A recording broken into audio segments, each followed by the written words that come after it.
Bueno. ¿Cómo van con historia del pensamiento?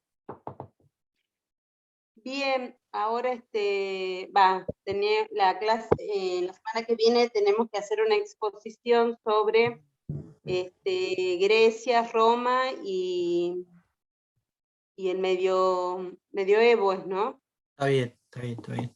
Sí, los inicios de la economía, de la historia económica. Es la cuarta clase más o menos que tenemos, entonces estamos recién empezando. Acá llegaron de trabajar. Qué bueno, qué bueno. En vivo y en directo lo vemos. Sí, uniformado. Bien, bien, bien. Felicitaciones. Hoy me vacuné. Oh, qué bueno eso. Bien, bien. Bueno, son 26. Si quieren, chicas, para no perder tiempo, podríamos empezar por orden alfabético. Me gustaría charlar un poquito de la materia con cada una, como lo teníamos previsto. Así que, primera en la lista, ¿quién está? ¿Pamela Carrión? ¿O hay alguna anterior?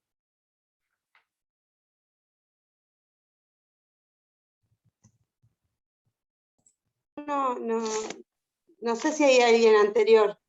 Le digo sinceramente, profe, Sí. no pude leer mucho. No importa, bueno, pero igual ahora vamos a... Pamela. Vamos a ver un poquito.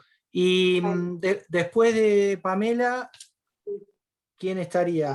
¿López Griselda o hay alguien antes? Fon. A ver. Ortiz, Rodríguez, bueno, están después. Migone estaría ML. Ah, capaz que está después Migone. López. Font, Carrión. ¿Cómo? A ver, ustedes que se acuerdan cómo es. Agustina Brioso. Brioso Brioso, primero. ¿no? Sí. Brioso. Carrión. Carrión. Font. Sí. Vera, Rodríguez, Espera, Migone. Ortiz, Armos Última. Espera, me parece que nos pasamos algo. Migone Carrión, Font, A, B, C, D, F, G, H, I, J, K, L. Chirino, pero no se conectó y tampoco. Chirino. No sé si por ahí no puede. Fernanda, Chirino. Sí, Chirino. Está bien, Font, Migone, López, algo así. Sí. ¿Quién más? ¿Las López últimas? sería antes que Migone. Sí. Y después, ¿quién más? ¿Quién más tenemos? Ortiz. Sí. Rodríguez. Hola, Rodríguez. Sí. Villalba. Villalba. Vera Villalba, perdón, antes de... Vera Villalba, muy bien. Bueno. Y no sé, creo que somos 11 en total. 1, 2, 3, 4, 5, 6, 7, 8, 9, 10. Anoté 10. ¿Y quién más falta? Las dos Pamelas. A ver. Carrión y Vera. Vero. Sí. Vero. Sí. Agustina y Griselda, que son Agustina, López y Brioso. Griselda, sí. Rodríguez, Migone, Villalba. Migone. Faltaría Galvagno, pero Galvagno me parece que no, ¿no? No No, está cursando. no está Ahí cursando. está, entonces somos 10. 10, está bien, está bien. Bueno, ¿está Agustina? Dijo que ahora se conecta. Ahí justo entró. Ahí está. Bueno.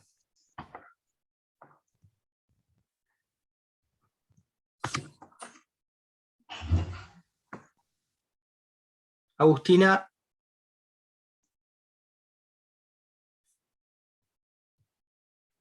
Agustina. Capaz que tiene mala señal en Costa del Este. Agustina, ¿me escuchás bien? Hola, acá estoy. ¿Cómo va? Tratando de... ¿Me escuchan bien ahora? Sí, perfecto. Ahora sí. Te vemos y te escuchamos. Buenísimo. Sí, si se me va la señal, saco la cámara para que no se me desconecte. Pero bueno, No, por no, lo no, menos- está bien. Estamos. No, un poquito lo que teníamos previsto. Vamos a tratar de charlar con cada una sobre los temas que vimos hasta ahora en las 5 clases. Y bueno, a ver si podemos sumar un poquito de conocimientos y ver dónde estamos más o menos, dónde estamos parados. Porque la semana que viene, ustedes piensen, hoy es 7 de julio, 14 tenemos clase, y después no sé cómo es. A ver, Verónica, vos que sos profe, no el está todavía. calendario académico, ¿alguien sabe? Hasta el 16 es el último día, después comenzamos con el receso escolar. Y después del receso escolar tenemos que ver cómo se van a organizar las mesas para poder rendir. O sea que calculo que en principios de agosto recién vamos a estar comenzando de nuevo. Retomando. Sí, A ver, entonces, hoy 7, 14 tenemos clase, exacto. 21 ya no. No, 21, 28 no, después veremos el tema de las mesas en agosto. claro, encima estaríamos, hasta el 28 estaríamos, no, 28 no, hasta el, Claro, el 4 tendríamos que arrancar si no hay mesa. Claro, claro, recién el Bueno. 4 volveríamos a tener si no hay mesas, pero después del receso siempre las 2 primeras semanas son de está perfecto. Bueno, no, mesas, así entonces que recién- estamos bien. Es más o menos lo que yo tenía previsto. Bueno, sí, vamos a hacer así. Vamos a tratar de charlar hoy un poquito. Quien no esté en condiciones o bueno, o más o menos que vea que no pudo, tiene la semana que viene, porque yo tengo que tener evaluación, porque ya después viene eso y el receso y después no sé cuándo volvemos. Y de ahí en adelante tenemos que ya empezar a analizar casos. Así que eso. Entonces, si pueden, yo ya me quedaría charlando con Agustina y después, bueno, ya se van pasando la posta. Pasamos Carrión, después, ya ustedes saben cómo. Listo, vamos saliendo entonces. Sí, ¿alguna pregunta antes que se desconecten? ¿Quieren preguntar Yo, algo? una pregunta que por ahí sirve, por ahí es una pavada lo que Dale. preguntar. Estaba leyendo lo de lo de Argentina, ¿no? Del 45 en adelante. Sí, Y leía lo de plan quinquenal. Cuando yo lo empecé a leer, me confundí con lo que habíamos hablado del presupuesto plurianual.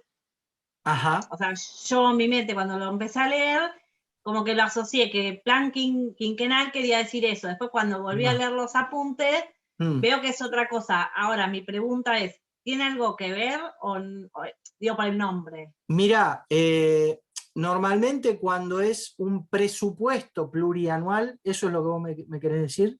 Claro, yo confundí los conceptos porque, bueno, el gobierno estableció No, el plan no, quinquenal a largo plazo. el presupuesto plurianual, vos lo que vas a ver ahí es que tenés alguna obra de infraestructura en el país que está Sí. invirtiendo y que como excede a un año la obra, la inversión tiene que entrar en los años que dure esa obra de infraestructura. Entonces, Claro. si son 5 años, si son 10 años, lo vas a tener dividido en 5 presupuestos o en 10 presupuestos. Pero digo quinquenal, ellos le pusieron así No, porque lo eso es dividieron en otra muchos cosa. años, No, ¿o no? espera. Ah. Eso es otra cosa. Claro, ahí había... Presupuesto plurianual es lo que estuvimos hablando, que Está entra bien, sí. en distintos presupuestos. Claro, Ahora, yo como la obra que ellos se plantearon era a largo plazo, o sea, incluía obviamente muchos años, pensé que se refería no, como a eso. porque todo empieza en un plan, o sea, un gobierno se traza un plan y puede lograr hacer el plan quinquenal, por ejemplo, que dura 5 años, ¿no? Bueno, y ahí ellos lo que hicieron fue escribir año por año qué era lo que iban a hacer, o qué decisiones iban a tomar, o cuáles son más urgentes y cuáles son menos urgentes, o cómo ir construyendo entre una idea y la otra. Tal vez tienen que dar... Pero cuando lo establecieron, igual lo hicieron así, digo, en varios presupuestos, en varios años, ¿o no? Claro, un plan es un conjunto de ideas que vos te proponés trazar en el tiempo. Empieza por ahí. Sí. Ahora, una vez que eso se aprueba, si vos lo presentás en el Congreso y se aprueba, o como proyecto de ley, cada parte del plan o el plan entero, el Poder Legislativo va a pasar por Cámara de Diputados y luego de senadores, lo aprobará o no, o lo aprobará en parte. Y ya pasa a ser parte del presupuesto el dinero que vos necesitás para realizar las obras que vos quieras. Pero un plan es distinto del presupuesto. Es claro, un dentro plan. del plan va a haber cosas que estén en el presupuesto anual y otras que sean plurianual, así sería. Sí, si excede de un año, sí. Si es para el año que viene, es para un presupuesto. Bien, perfecto, ahora sí. Son las decisiones que se trazan para años posteriores, para los años que vienen. ¿Está bien la pregunta? ¿Te queda claro más o menos? ¿Estamos? Sí. Es como que en abstracto... es más difícil. Además son todas palabras nuevas. Claro, y encima se me mezclaban los conceptos, porque lo de plurianual, la realidad que no lo había visto. Presupuesto público lo había visto, pero no el concepto de plurianual. No, Claro. Eso la verdad que bueno, no lo había visto. Es lo que habíamos hablado, creo que lo hablamos la clase pasada, habíamos comentado que creo que fue la que vos, me parece que no estabas vos en esa. No, sí, por eso, pero me había quedado como ese concepto en el aire de la clase pasada y cuando leí como que lo asocié mal con eso. No, cuando hablas, vos primero vas a, por ejemplo, un plan, suponete, plan de vacunación, plan de viviendas, plan de, puede ser de un plan económico, por ejemplo, no sé, pobreza cero, qué sé yo, el que vos quieras. Entonces, bueno, eso primero lo traza el gobierno de turno. Eso después, una vez que hay consenso en el gobierno mismo, lo ponen tal vez como un proyecto para integrarlo en el presupuesto. Porque vos vas a necesitar partidas para poder llevar adelante ese plan. Claro, yo porque lo que leí era, unas cosas leí que eran obras concretas, ¿no? La reedificación del Ministerio de Economía, o sea, un montón de cosas, y otras más abstractas, por ejemplo, generar pleno empleo, eso es como más, o sea, es un plan, porque no es un presupuesto. Bueno, por eso, pero lo que todas pasa las que... cosas me sonaban como a largo plazo, a mí, ¿no? Qué sé yo, por ahí. Sí. El gobierno no puede hacer en un año. No, está bien. A ver, ustedes, en el caso de que hagan algún tipo de plan de trabajo, van a poner todas las tareas y todo lo que quieren lograr. Y cómo lo quieren lograr. Metas, objetivos, bueno. Bien. Eso se le puede agregar tiempo. ¿En cuánto tiempo vos lo querés lograr? Y cada cosa, ¿en qué momento lo vas a tratar de lograr? ¿Se acuerdan que nosotros vimos el año pasado en sistemas administrativos unas matrices de doble entrada que hablaban de tiempo y tenían barras que llegaban hasta un cierto tiempo? Bueno, revisalo porque lo dimos. Claro, no, yo no cursé sistemas administrativos acá, por eso no. Bueno, le voy a pedir a una de las chicas por ahí. Bien. Yo entonces, lo cursé allá en el otro profesorado. ¿Qué te dice? Lo que te dice es, chicas, ¿estoy hablando de algo que ustedes vieron o estoy confundido? Sí, lo vimos. Bien, bueno. Hola, profe, disculpe. Hola. ¿Cómo estás, Verónica? el tema es que nosotros en esas coordenadas veíamos la tarea, nosotros poníamos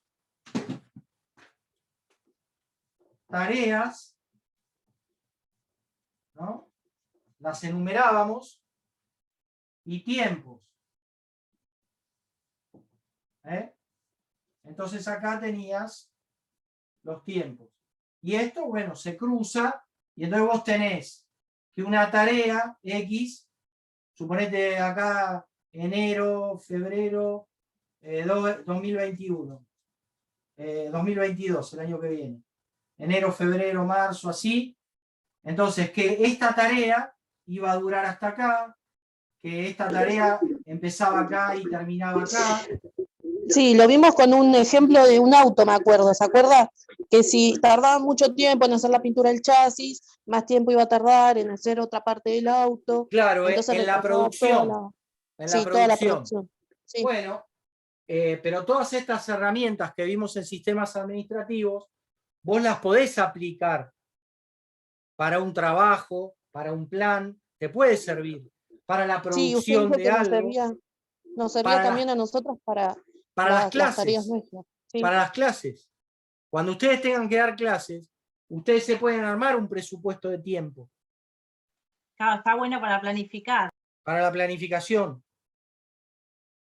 Cuando armás la planificación lo haces. Antiguamente yo me acuerdo que en las primeras planificaciones, porque después fue cambiando, se ponía la cantidad de tiempo y vos tenías que poner en los 30 minutos qué tema ibas a dar y cómo ibas a abordar. Y así ibas proyectando. Hasta en el recreo ponías, porque antes teníamos un recreo en el medio de 10 minutos, pero así se iba proyectando. Entonces, y después, bueno, cambiaron, pero igual cuando se tenga que planificar, y de ahora en más también se tiene en cuenta todo eso. Y sí, de otra forma, ¿no? Son métodos de trabajo que les va a ayudar. Imagínate para la administración central de un país. Claro. Si lo podemos hacer para una clase, lo podemos hacer para la producción de algo, lo podemos hacer para una empresa, lo podemos hacer para el Estado. Bien. Entonces, lo que decíamos era, retomando, para un plan, vos cuando vas a realizar un plan de gobierno, de lo que sea, vos lo tenés que adaptar. Tareas, tiempos, y también lo que después vas a hacer es valorizarlo. Y ahí ya lo convertís en un presupuesto en pesos, ¿no? Entonces vos ahí lo tenés completo. Serían las partidas, lo que llamamos partidas. Las partidas de dinero que vos vas a necesitar para cada decisión que tomes en ese modelo. Yo un cuadrito, hago un cuadro con el tiempo de lo que me va a llevar, y de acuerdo, si se pasa de este año, yo ya sé que lo tengo que hacer en un presupuesto plurianual. Así sería. Claro, más que nada, cuando necesitas partidas para otro año que exceden a un año, es cuando ese presupuesto tiene que tener reservadas partidas para el año 23, 24, 25. Ah, no por importa ejemplo, el tiempo que lo termines. pero por ejemplo, si se hace, no sé, para arreglar una salita, es solo un año. En cambio, si se tiene que edificar no sé, un edificio, lo que sea, claro, sería 2 años, 3 años a eso, claro, ¿no? Normalmente, exactamente, lo que ustedes tienen que tener en cuenta. ¿El hospital de acá, profe? Cuando es una obra que excede al año. Cuando es una obra que excede al año, sabemos que nosotros vamos a tener que seguir pagando, que el Estado tiene que seguir pagando. Si es tomamos plata del exterior de un organismo multilateral de crédito, sabemos que vamos a tener que seguir pagando si es que tomamos un crédito a 5 años, a 10 años, a 20 años. Por más que la obra se termine en el año, si yo la sigo pagando, tiene que estar en todos los presupuestos, claro. Es que si no, no vas a poder sacar la plata de ningún lado. Y vos si firmaste algo como gobierno, tenés que cumplirlo. No importa si excede a tu gobierno. Vos terminaste los 4 años, pero la obra es a 10, el otro gobierno tiene que seguir pagando. Claro, como la deuda, obviamente. Es así, la deuda, un puente, un aeropuerto, un puerto. Sí, perfecto. Por eso a veces cuando suspenden una obra, un gobierno de otro, es porque no, el presupuesto no, cuando hacen, o sea, el cierre al próximo año no cubre la obra y tienen que hacer recortes. Lo que pasa, pueden pasar un montón de cosas. Pueden pasar un montón de cosas. Pero dentro de esas cosas, lo que no se puede hacer, o que lo que no se debería poder hacer, es destinar el dinero que está para una partida, utilizarlo para otra. Porque el presupuesto es una ley. Claro. Chicas, si es una ley... Por eso ley, digo que no se podría, por una decisión política, abandonar algo que ya está en el presupuesto. Claro, no, pero no. Hay obras de autovías, de puentes y eso que o sea, ya están estipuladas dentro de lo que es el presupuesto de acá a tanta cantidad de años hacia adelante y se han suspendido en cambios de gobierno. Bueno, son todas cosas que no se tendrían que poder hacer. Después hay un montón de cuestiones jurídicas, de cuestiones de potestad que no está al alcance nuestro, que bueno, tal vez también algunas veces DNU, que son decisiones de necesidad y urgencia, decretos de necesidad y urgencia, que hacen también que varíen las cosas en el presupuesto, o que se anticipen a algo que no estaba previsto, o que se utilicen dineros que estaban para otra cosa. Bueno, lo decidió el presidente. Un ejemplo. Justo ayer hablábamos de, de los controles. Y justamente de eso, ¿no? Que tendrían que controlar, hay calles que se hacen 20 millones de veces supuestamente y nunca se terminan. Y se sacó el presupuesto tantas veces, y ahí estamos, nos acordábamos siempre del control que tanto hablamos, profe. Claro, claro. Y eso es un poco que, bueno, hay que ver si la partida de dinero estuvo presupuestada, bueno, ¿dónde está ese dinero? Si como no se hizo la obra. Repavimentaciones, ¿no? Como las repavimentaciones, por ejemplo, acá en la costa, que nunca fueron hechas y dicen repavimentaciones. La calle siempre fue de arena, básicamente. De tierra, ¿no? Sí, como la calle 94, la entrada de Mar del Tuyú, digamos. Bueno, ¿qué va a hacer? Habría que ver si la obra por ahí se anunció y nunca se puso en el presupuesto, también puede ser otra variable. Es más difícil, porque ya eso tiene, vos fijate que esos carteles siempre tienen un número de decreto. Sí, es verdad. Y si es un número de decreto, pasó por el Poder Legislativo. Entonces es muy raro. Y bueno, son cosas que, bueno, nosotros... Son cosas que no sabemos y todo lo tomamos como normal. De hecho, creo que todos los que estamos acá sabemos de suspensión de alguna obra y lo tomamos como que, bueno, normal, no alcanzó la plata, se paró, listo. Claro, claro. Claro, no, bueno. Esto que yo comento de los puentes, yo lo veo bueno, todas lo vemos desde hace años, que de gobierno a otro se suspenden, se corta la repavimentación de rutas, y recién ahora que estamos viendo todo esto de las políticas, los presupuestos, recién ahora lo estamos entendiendo, comprendiendo, pero si no, no sabíamos que se estaba violando una ley, o sea, se está vulnerando. Claro. Vos pensás que no se puede ir en contra de la ley. Claro. O de un decreto municipal o provincial, o una ley, o la ley de presupuesto. Bueno, para eso es ley, para eso pasó por el Poder Legislativo y se aprobó.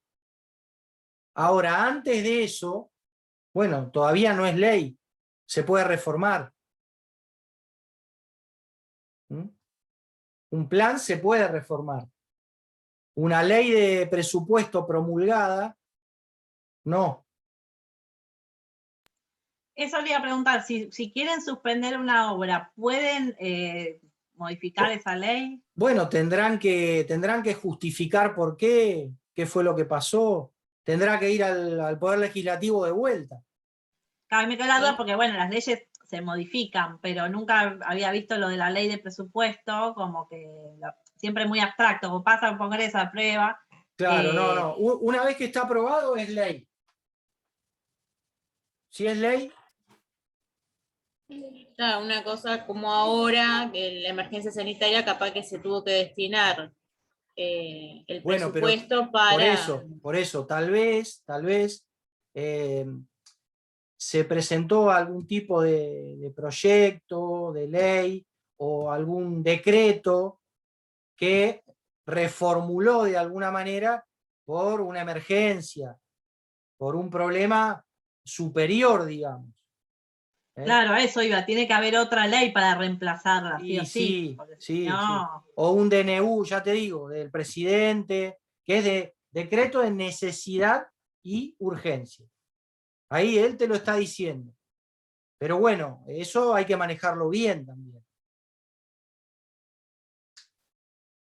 Bien. Bueno, ¿alguna otra pregunta, chicas?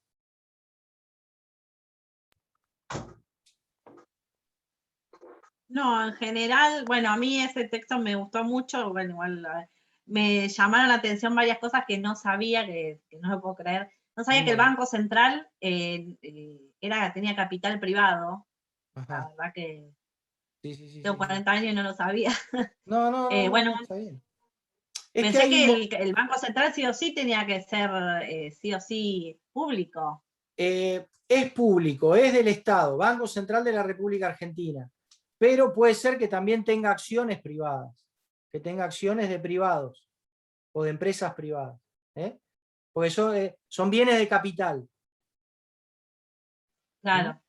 Pero bueno, hay que ver, leerlo un poco en el contexto que esté eso, ver. Sí, o sea, viene con, o sea, es solo un punto de todo lo que detallan, pero fue algo como que me llamó la atención porque uno siempre lo tiene asociado como más allá que es un banco, no es como un banco común. No, es un banco del Estado, es el Banco Central de la República Argentina, no es de privados, no es de privados.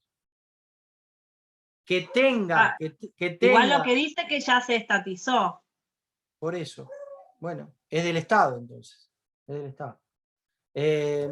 Por lo menos hoy es del Estado. Habrá que ver en la historia si en algún momento.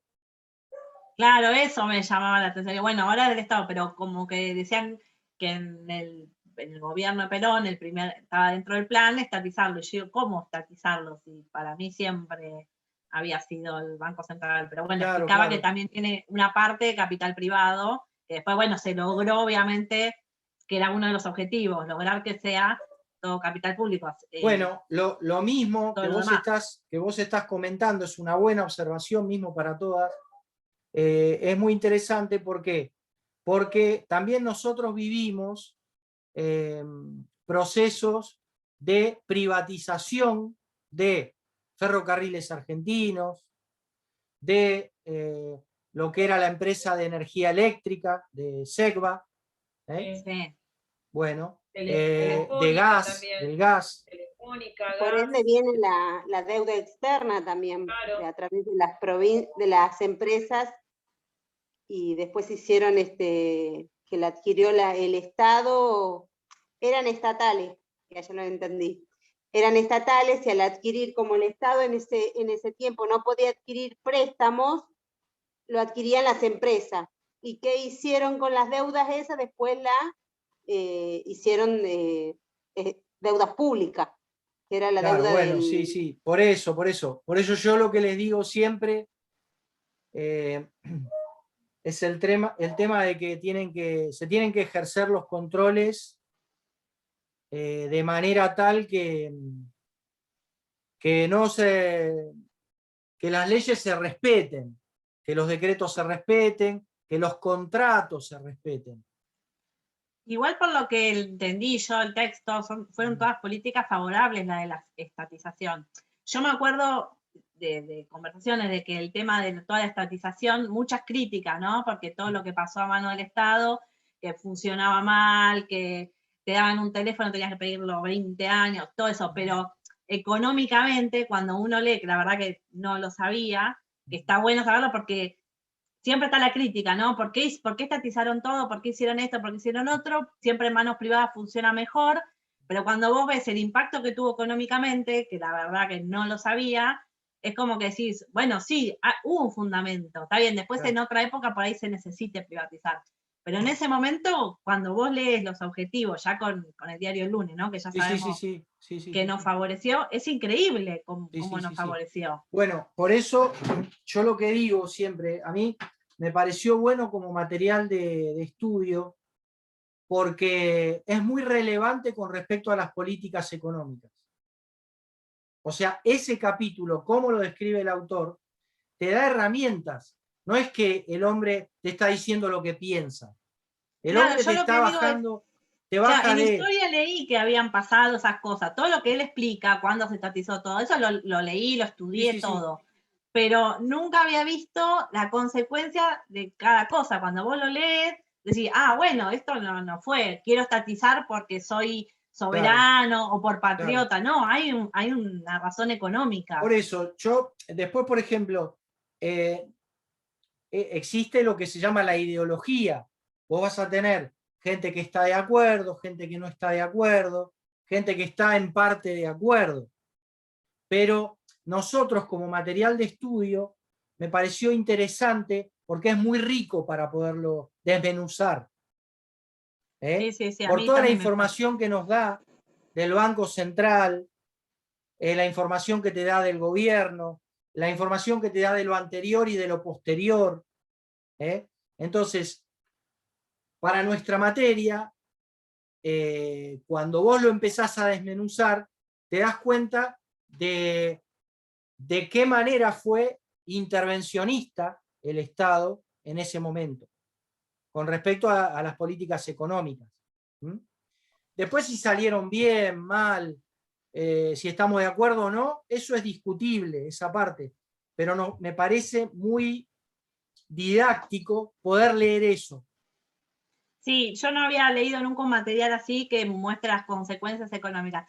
Ahora, una consulta, tiene un poco, bueno, siempre, ¿no? El autor tiene un poco de subjetividad, sí, ¿no? Sí, siempre. Pero vamos a tratar de, o sea, lo que yo trato de hacer es de dejarlo de lado eso. Claro, sí.